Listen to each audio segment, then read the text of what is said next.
తల్లిదండ్రులు కావాలనే మీ కలను నెరవేర్చుకోండి హెగ్డే ఫెర్టిలిటీ సెంటర్ ద్వారా ఉచిత మొదటి కన్సల్టేషన్ పొందండి 8807447474.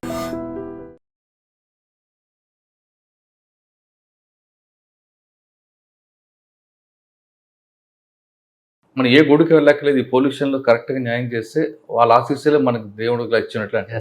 కానీ ఈ పోలీస్ స్టేషన్ ఉద్యోగం అనేది, పోలీస్ ఉద్యోగం అనేది థ్యాంక్లెస్ జాబ్ అండి.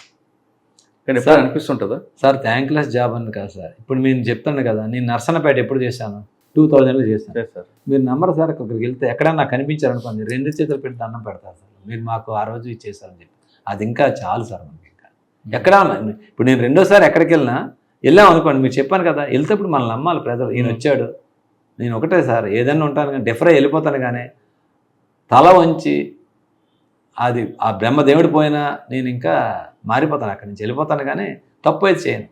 పోలీస్ ఉద్యోగాలు నేను చూస్తాను సార్. మా డిపార్ట్మెంట్ వాళ్ళకి అందరికీ అదే చెప్తాను, మనకు పవర్ ఇచ్చాడంటే, దేవుడు పవర్ ఇచ్చాడంటే నీ ఇష్టం వచ్చినట్టు చేయడానికి కాదు, ఆ పవర్ని సక్రమంగా ఉపయోగించి న్యాయం చేయమని, అవసరమైన వాడికి ఎవరికైతే జస్టిస్ ఉందో వాళ్ళకి న్యాయం చేయమని. ఆ పవర్ని ఉపయోగించి నువ్వు రాంగ్ చేసావా, రెండో రోజే నేను చూశాను, మా సీనియర్ ఆఫీసర్లు చూశాను, వాళ్ళు రిటైర్ అయ్యే టైంకి చాలా దారుణమైన పరిస్థితులు ఫేస్ చేసిన ఆఫీసర్లు చూశాను. అప్పుడు నేను అనుకుంటాను, ఈయన ఉద్యోగం చేసినప్పుడు ఎలా చేశాడు, కరెక్ట్గా ఉండేవాళ్ళ లైఫ్ చాలా మంచి లైఫ్, ఆయన ఉద్యోగం చేసినప్పుడు ఎలా చేశాడు, ఈ రెండు రికలెక్ట్ చేసుకుంటే మనం ఇప్పుడు రాంగ్ స్టెప్ వేయం సార్. ఓకే, ఇప్పుడు ప్రజల్లో ఉన్న తప్పుడు, ప్రజలు ఉంటారు సార్, ప్రభుత్వాలు ఉంటాయి, నాయకులు ఉంటారు, ప్రజలు ఉంటారు, ఇదంతా ఒక గేమ్ అని చెప్పేసి అందరూ వెళ్ళిపోతుంటారు, మనం వెళ్ళిపోకూడదు.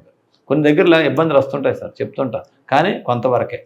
ఎంతవరకు ఎవరైనా చెప్పారనుకోండి, ఒకరికి అన్యాయం చేసి ఒకరికి న్యాయం చేయండి సార్, ఇప్పుడు చేయకూడదు.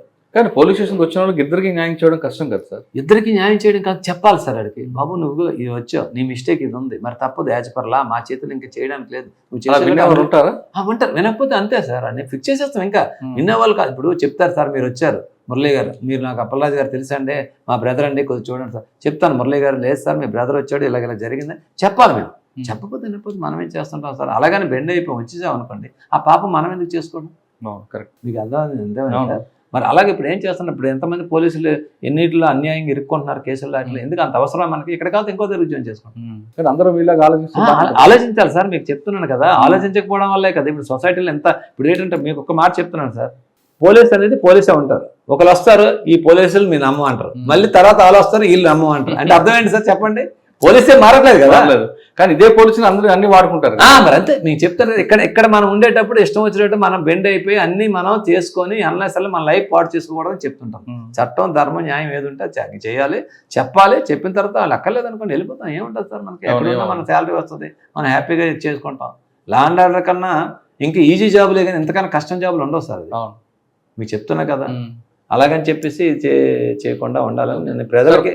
పోలీసులు అనగానే హోంగార్డ్ దగ్గర నుంచి డీజీపీ వరకు మీరందరూ కరెక్ట్గా ఉద్యోగం చేస్తున్నారంటే మీ భార్యలు ఇంట్లో ఉండి మీ కుటుంబాన్ని జాగ్రత్తగా చూడబట్టి మీరు రోడ్ల మీద ఉద్యోగం చేస్తారు. ఒక పండగ కానీ ఒక పబ్బం కానీ ఏది ఉండదు, ఆ పండగ నాడు మీరు రోడ్డు మీద ఉంటారు, మీ కుటుంబాలు జాగ్రత్తగా ఉంటారు. మీ పిల్లలు దారి తప్పకుండా బాగా చదివిస్తూ చేస్తుంది మీ భార్య, అంటే మీరని మీ అదంతా వాస్తవం ఉంటారు కదా? 100% సార్.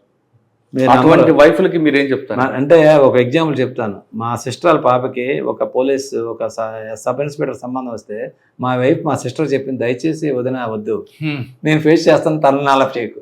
మీరు అంటారా ఎందుకు అలా చెప్పండి, ఎందుకు అది హ్యాపీగా ఇంకో జాబ్ ఉంటారు, చూస్తాను కదా ఇంకా తెలుసుండి నేను వాళ్ళని ఎందుకు ఇందులో పెట్టడం అంటే అది తెలుసు. కానీ మీరు పోలీసులు ప్రజల కోసం పనిచేస్తుంటే నీ పిల్లలు దారి తప్పకుండా కాపాడేది, ఇల్లు చక్కగా పెట్టేది ఆవిడే కదా. 100% 100%. అటువంటి భార్యలకు మీరేం చెప్తారు? భార్యలకి ఏం చెప్తా, ఇంకా చెప్పలేను సార్ మాటలతో. ఇంకా నిజంగా చెప్తున్నాం కదా వాళ్ళకి. సార్ ఒకరోజు 10 గంటలకు వెళ్తాం, ఒకసారి 2 గంటలకు వెళ్తాం, ఒకసారి తెల్లవారుజాముకి వెళ్తాం, ఎప్పుడైనా పాపం తలుపు తీయవలసింది. వాళ్ళు ఎప్పుడు పడుకుంటారు, ఎప్పుడు వస్తారు, ఒకసారి క్యారేజ్ ఇమ్మంటాం, వద్దనేస్తాం, భోజనం అది అంటారు, ఫోన్ చేయొచ్చా, నేను భోజనంకి ఎక్కడికి వెళ్తాను నాకు తెలియదు సార్. ఇప్పుడు ఏదైనా వచ్చి రాత్రి వచ్చాను, మాకు ఇన్స్పెక్షన్ అయింది 1 గంట వరకు, అప్పుడు ఇష్యూ అయింది, తెల్లవారుజాము 5 వరకు ఆ స్పాట్కి వెళ్ళిపోయాను. మరి వెళ్ళినప్పుడు అడిగారు, ఒక మాట చెప్పొచ్చు కదా, నేను పడుకుంటాను కదా, ఎప్పుడు వస్తారని రెడీగా ఉన్నాను అంటారు. ఎలా చెప్తాను సార్ నాకు, అంటే వాళ్ళ త్యాగం ఇది అంతే. మరి లాస్ట్ నైట్ మీకు చెప్తాను కదా, మీ ఈ ఇష్యూ మరి వాళ్ళకి చెప్పలేదు, నాకు తెలియదు పాపం. ఏంటంటే నాకే తెలియదు, నాకు ఇష్యూ వస్తుంది, నేను నాకు ఉండాలని నాకే తెలియదు ఆ ఇష్యూ. సార్ ఫైనల్గా చెప్పండి, ఈ డిపార్ట్మెంట్ వచ్చే వాళ్ళకి మీరు ఇచ్చే మెసేజ్. సార్ డిపార్ట్మెంట్కి నేను చెప్తున్నాను సార్, చాలా చాలా ధర్మమైన ఇందులోకి ఉద్యోగం రావాలంటే అదృష్టం ఉంటే వస్తుంది సార్. ఇది ప్రజలు ఒక మాట వ్యాసి గారు మాకు క్లాస్ 91లో మా అకాడమీకి వచ్చి ఒక మాట చెప్పారు సార్. అందరిని అడిగేవారు ఏంటారు, నాకు వెంకటరెడ్డి అని చెప్పి నల్గొండ డిస్ట్రిక్ట్ వాడు మా బ్యాచ్మేట్ అడిగాడు, సార్ పోలీస్ని అందరూ ఎందుకు తిట్టుకుంటారు సార్ అని వ్యాసి గారిని ఒక మాట అడిగారు. ఆయన అందరిని ఎగ్జామ్ చెప్పాడు. ఒక డాక్టర్ దగ్గరికి వెళ్తాడు, డాక్టర్ డబ్బులు తీసుకుంటాడు. తీసుకున్న తర్వాత ఏం చేస్తాడు, జబ్బు నయమని దండం పెట్టి వెళ్తాడు. అలాగే అన్ని డిపార్ట్మెంట్ చెప్పుకొస్తే పోలీస్ ఏం చేస్తాడు, ఈయన్ని తంతో వాడిని తంతో, నీకు ఎందుకు మెచ్చుకోండి, నువ్వు మెచ్చుకోవాలి, నేను గౌరవించాలి, నువ్వు ఎందుకు ఆ ఫీలింగ్ వస్తావు, నీ డ్యూటీ చేసావు, నువ్వు ఫీల్ అవ్వు, నువ్వు సంతోషపడి అంటాడు అంతే. అదే నాకు గుర్తొస్తుంది సార్. ఇప్పుడు ఆడెవడో మనకు వచ్చి ఆయన మెచ్చుకోవాలి, ఆయన ఇప్పుడు సార్ తప్పు చేసిన గన్యం చెప్పిపోతే నీ డ్యూటీ నువ్వు చెప్పేవాడు, అటు పూర్తాడేటి మనకి బయటికి వెళ్ళి గేట్ నుంచి తిట్టుకొని వెళ్తుంటాడు. అయినా వాళ్ళెవరు మీకు బంధువులు కాదు, శత్రువులు కాదు, ఏమి కాదు, లేని కోపాన్ని మీకు తెచ్చుకొని మాట్లాడాలి. ఇప్పుడు గట్టిగా మళ్ళీ మాట్లాడామనుకోండి, ఎలాగ ఇప్పుడు అబాండర్ లగేస్తుంటే ఈయన వాళ్ళు మేనేజ్ చేస్తారు, ఎవరితో చెప్పించారు, లేకపోతే ఎంత డబ్బు ఇచ్చి కొనిస్తారు. నిజం సార్ ఇది. ఇలాగా ఈ విధమైన ఇప్పుడు మీరు నమ్మరు, ఇంతకు ముందు రోజులు అలాగ ఉండి ఇప్పుడు సీసీ కెమెరాలు పెట్టుకుంటున్నాం మేము. ఎవరన్నా వచ్చారనుకుంటే బాబు నువ్వు వీడియో మొబైల్ తీసుకో చెప్పు, ఎందుకంటే మనల్ని మనం ప్రొటెక్ట్ చేసుకో ఆ సిచ్యువేషన్ వచ్చింది ఇప్పుడు ప్రెజెంట్. అర్థమైందా? కొన్ని చర్యల్లో టెక్నాలజీ పెరిగింది, మంచిది. అది ఏముంటుంది, మా దగ్గర మా హాల్లో సీసీ కెమెరా పెట్టుకుని పోలీస్ స్టేషన్లో సీసీ కెమెరా, ఎవడు ఎన్ని గంటలకు వస్తున్నాడో, ఎన్ని గంటలకు వెళ్తున్నాడో, ఎవరు వచ్చారో, లేకపోతే ఇక్కడికి వస్తాడో, ఇక్కడ తీసుకొని పాయిజన్ తీసుకొని చేస్తానని బెదిరిస్తారు, కత్తి తీసుకొని పొడుచుకుంటానని బయట కెరోసిన్ పట్టుకొని పోసుకుంటానని బెదిరిస్తారు. ఇవన్నీ చాలా మాకు ఛాలెంజింగ్ జాబ్ సార్. సార్ వచ్చే వాళ్ళకి ఏం చెప్తారు మరి డిపార్ట్మెంట్ రావాలంటే? సార్ 100% రావాలి సార్. వచ్చిన తర్వాత నువ్వు వచ్చే నేను ఒకటి సార్, నేను ఎస్ఐని నేర్చుకుంది ఏంటంటే, నేను భోజనకి వెళ్ళాను అనుకో, పోలీస్ స్టేషన్లో వెయిటింగ్ ఉన్నారంటే నాకు అక్కడ భోజనం చేస్తే వాళ్ళే గుర్తొస్తారు సార్. వాళ్ళ పిల్లల్ని పెట్టుకొని ఉంచున్నాం, అందరినీ డిస్పోజ్ చేసి వెళ్తాను పోలీస్ స్టేషన్. నేను మా ఎస్ఐలకి సిఐలకి అదే చెప్తాను ఎప్పుడు కూడా, అది పాపం కొట్టేస్తుంది. అక్కడ ఒక ఆడ మనిషి ఉందనుకో, ఒక్కసారి మీ మదర్ని ఊహించుకో. మన మదర్ అక్కడ ఉంటే నీ ఫీలింగ్ ఎలా ఉంటుంది, మన ఫాదర్ మగాడు ఉన్నాడు అనుకో, మీ ఫాదర్ అనుకో, చిన్నోళ్ళు ఉంటే మీ బ్రదర్ని ఊహించుకో. నువ్వు తప్పు చేయాలి, నీ కాన్షియస్ పర్మిట్ చేయదు. అలా చేసినప్పుడు మన భయం ఉండదు సార్. నాకేముంటుంది సార్, ఇక్కడ ఏం భయం ఉండదు. ఇక్కడ కాదు ఇంకో దగ్గర చేసుకోవడం ధైర్యంగా ఉండాలి. కాకపోతే ఏంటంటే మనం మరీ కొట్టడాలు చేయకుండా యాజ్ పర్ లా చెప్పాలి. వినకపోతే మనం మంచి యాక్షన్ పెట్టి చేస్తుండాలి. లిటిగెంట్స్ వస్తుంటారు సార్, పోలీసులను ఎవరో ఉపయోగించుకుంటారు సార్, లిటిగెంట్స్ తోటి, క్రిమినల్స్ తోటి. మీరు డీల్ చేసేది ఎవరిని చెప్పాలి, డైలీ క్రిమినల్స్ తోటి, క్రిమినల్ కొంతమంది తోటి, జ్యుడిషియరీ వాళ్ళతోటి, అడ్వకేట్స్ తోటి, మొత్తం ఈ రైట్ ఎన్ఫోర్స్మెంట్ యాక్టివిస్టులతోటి అందరూ రోజు వచ్చి లా చెప్తుంటారు. వాళ్ళు మీరు ఉంటారు, ఒకసారి ఒక మాట చెప్పేస్తారు. అక్కడ అంతమంది మీరు చూశారు కదా, ఒక ఆఫీసర్ ఎంతమంది డిస్పోజ్ చేస్తారు, ఒక్కొక్కరు ఒక బాధ చెప్తారు. నువ్వు ఇలా ఉన్నామంటే అలా ఒప్పుకోరు. ఒక టైం కూడా ఉంటుంది దానికి, చెప్తూనే ఉంటారు వాళ్ళు. లేదంటే వినట్లేదండి కాదు, వినట్లేదని చెప్పి మనల్ని ఎట్రిబ్యూట్ చేసేస్తారు. అమ్మ మా మాట వినట్లేదు, వాళ్ళ మాట వినట్లేదు, ఇది మేనేజ్ చేసేది అంటారు. నా దగ్గరికి వస్తారు, సార్ మీ సిఏ గారు వాళ్ళ వైపు మాట్లాడుతున్నారు తర్వాత, ఏం మాట తప్పు చేసి అడిగాడు కదా, మరి వినరు ఇంకంతే. ఇది ఇంకా ప్రజలు మారాలి సార్. అంటే ఏంటంటే ప్రజల్లో ఎప్పుడైతే ఇప్పుడు ఫారిన్ కంట్రీస్లో ఎందుకు సార్ చట్టం అంత ఎఫెక్టివ్ నడుస్తుంది, మన దగ్గర అంత ఎఫెక్టివ్ ప్రజలకు అవగాహన ఉంది, అక్కడ మనకు లేదు. అక్కడ మన దగ్గర లేదు, ప్లస్ ఉన్న వాళ్ళు కూడా ఏవైనా మేనేజ్ చేయొచ్చు అని ఒక భావనలో ఉన్నారు. కాబట్టి ఇప్పుడు అందరికీ కూడా సార్ ఇప్పుడు టెక్నాలజీ పెరిగింది. ఇప్పుడు సీసీ కెమెరాలు ఇంతకుముందు ఉండేవి కాదు. ఇంతకుముందు నేను కొన్ని కంట్రీస్లో చదివాను, ఒక 1 కిలోమీటర్ ట్రావెల్ చేసాడంటే 5-6 ప్లేసుల్లో రికార్డ్ అవుతుందంట ఒక పర్సన్.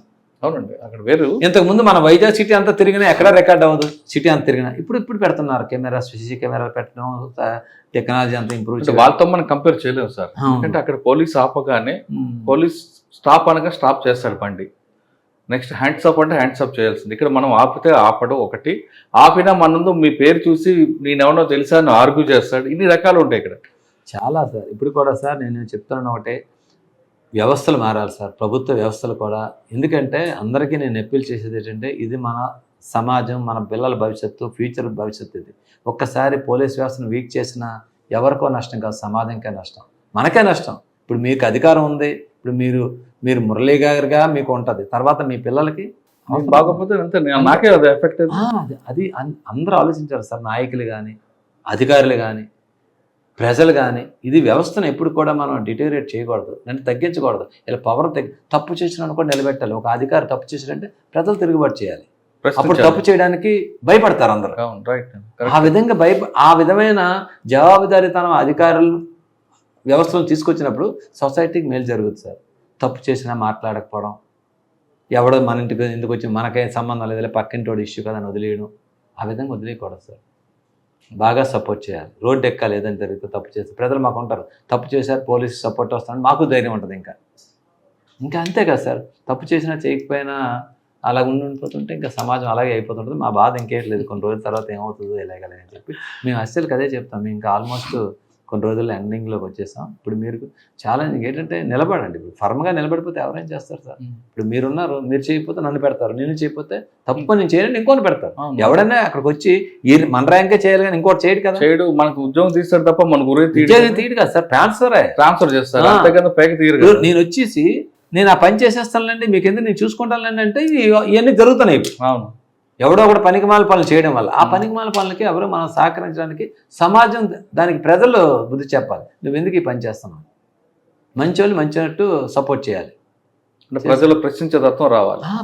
రావాలి సార్. ఇప్పుడు వస్తుంది, ఇప్పుడు కొంచెం వస్తుంది కానీ ఇంకా ఓపెన్గా రావాలి. ఇప్పుడు అంటారే ఏదైనా మనకి తెలివైన వాళ్ళందరూ కూడా కామ్గా ఉంటే క్రిమినల్స్ అంతా రోడ్ల మీదకి వస్తారని చెప్పి, అలా కాకుండా వీళ్ళు రావాలి. క్రిమినల్ అనేవాడికి సమాజంలో చోటు ఉండదురా ఆడికి అన్నట్టు ప్రజల్లో రావాలని. వచ్చినప్పుడు భయపడతారు. ఇంకా ఏ నేరం చేశారనుకోండి ఇంతకుముందు అలా చేస్తే వస్తుంది సార్. మీలాంటి మీరు ఇన్ని చేశారు, ఇన్ని ఇంటర్వ్యూలు చేశారు, ప్రజల దగ్గర తీసుకెళ్తున్నారు కాబట్టి మంచి జరగాలని చెప్పి భగవంతుని కోరుకుంటాం. ఇంకా మా మురళీ గారు ఎక్కువ చేయాలని చెప్పి ఆశిస్తున్నాం. Thank you.